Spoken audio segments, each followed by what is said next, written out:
Liverpool, and it's wonderful to see the parade there has already started. Throughout the programme we're going to bring you pieces to explain the significance of the Battle of the Boyne and what it means for the United Kingdom today. Our first report from Dougie Beattie takes us to Holland.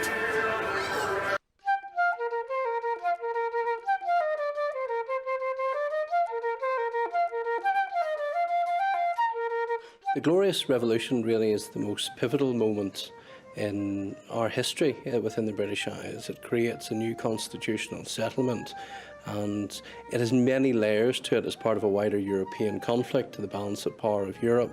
It's part of a civil war, essentially, for the throne here in the British Isles, and it's also hides a number of family disputes. The key characters are really the monarchs of the period. You have King Louis XIV of France, the Sun King, the last real, absolute, powerful monarch in Europe.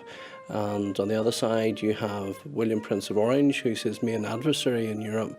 And he is married to the daughter of James, Duke of York, who becomes James II. And those are the four really key characters that will help drive what takes place between 1688 and 1691. Pope Innocent is concerned that Louis is trying to supplant him with his own nomination for Pope, and as a consequence of that, he ends up secretly backing William, Prince of Orange in his campaigns against Louis of France. It was in streets such as this through Rotterdam and The Hague where coffee shops were aplenty, and King William's men met with those of the Whigs and the Tory party that were offering the throne of England to William and Mary, should it become vacant. This would be the foundations not only of the UK, but the Glorious Revolution. The Hague and Amsterdam and other major Dutch cities become places of intrigue, and James knows this. James has faced opposition. There was a rebellion in 1685 to his accession by the illegitimate son of Charles II, the Duke of Monmouth, which is brutally put down.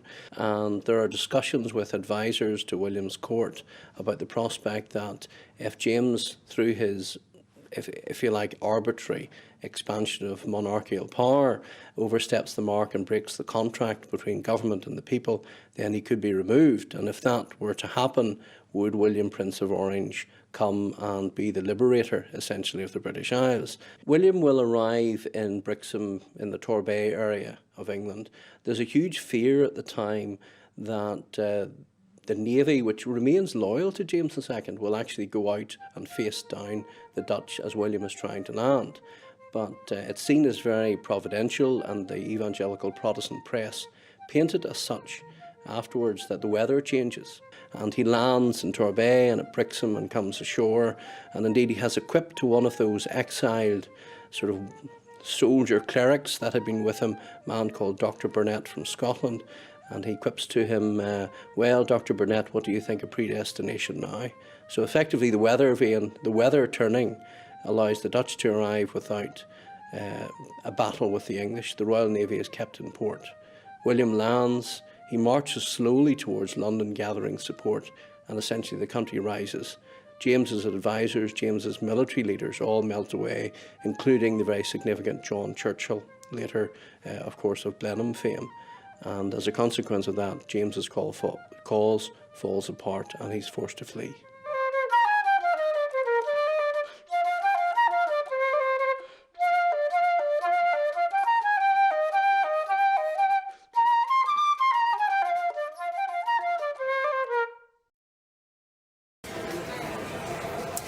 So that's the first of our packages explaining the significance of the Battle of the Boyne and why it's important not just for Northern Ireland but actually the whole of the UK and Europe. And Dr. Gavin Hughes is continuing to be with me.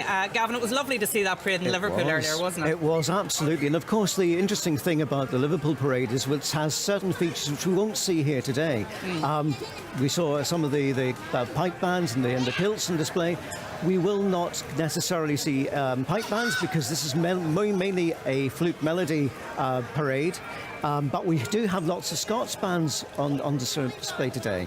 Yes, So that's- indeed. I understand there are bands from Rutherglen, just outside Glasgow. Govan Protestant Boys will be That's here as right, well at the yes. beginning of the parade. So it'll be good to see those bands coming across from Scotland and being with us here in Belfast. Well, the crowd's beginning to gather here. Gavin, it's getting a little bit noisier, but I hope everyone is able to hear us here live from Belfast.